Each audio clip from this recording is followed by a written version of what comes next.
পাকিস্তান যখন বলল যে তারা ভারতের বিপক্ষে ম্যাচটা বয়কট করবে, তখন যে আইসিসির হালুয়া টাইট হয়ে গিয়েছিল তা তো আপনারা দেখতেই পেয়েছেন। পরবর্তীতে আইসিসি আবার বাংলাদেশ এবং পাকিস্তানের হাতে পায়ে ধরে হলেও পাকিস্তানকে ভারতের বিপক্ষে ম্যাচটা খেলার জন্য রাজি করিয়েছে।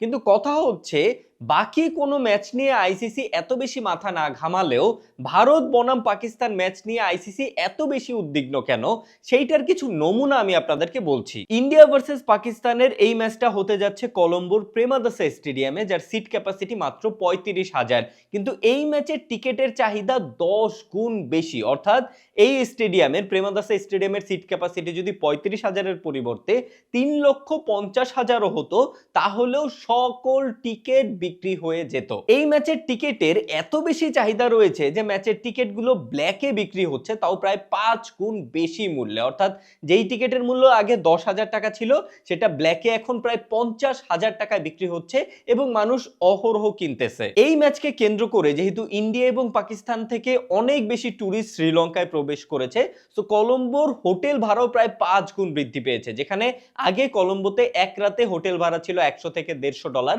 সেখানে সেটা বেড়ে এখন $500 থেকে $600 হয়েছে। ইভেন শ্রীলঙ্কার উদ্দেশ্যে ছেড়ে যাওয়া ফ্লাইটগুলোর কোনো আসনও ফাঁকা পাওয়া যাচ্ছে না, এমনকি যে আসনগুলো ছিল সেই আসনগুলোর কষ্ট প্রায় 2 গুণ থেকে 3 গুণ বাড়িয়ে দেওয়া হয়েছে। এমন আরো অনেক বিষয় থেকে এটা খুব স্পষ্টই বোঝা যায় ইন্ডিয়া ভার্সেস পাকিস্তানের ম্যাচ নিয়ে এখনো মানুষের মধ্যে কি পরিমাণ ক্রেজ বিরাজ করে, ইন্ডিয়া ভার্সেস পাকিস্তানের ম্যাচ এখনো কি পরিমাণ ভ্যালু জেনারেট করে। ইভেন এই এক ম্যাচ থেকে, ইন্ডিয়া ভার্সেস পাকিস্তানের এই এক ম্যাচ থেকে নাকি আইসিসি 6,000 কোটি টাকার রেভিনিউ জেনারেট করবে, যদিও এইটা ইন্টারনেট থেকে পাওয়া তথ্য। সো এই সকল কারণেই ইন্ডিয়া ভার্সেস পাকিস্তান ম্যাচ নিয়ে আইসিসি হোক বা এসিসি এত বেশি উদ্বিগ্ন, এত বেশি ডেসপারেট। আর সেই ম্যাচই যখন পাকিস্তান খেলবে না বলছিল, তখন তো ভাই আইসিসির মাথায় হাত পড়ছিল। যে কোনো মূল্যেই হোক ইন্ডিয়া ভার্সেস পাকিস্তানের ম্যাচ মাঠে গড়াতেই হতো, যার কারণে আইসিসি শেষ পর্যন্ত যে পাকিস্তান এবং বাংলাদেশের হাতে পায়ে ধরে হলেও পাকিস্তানকে ম্যাচটা খেলার জন্য রাজি করিয়েছে।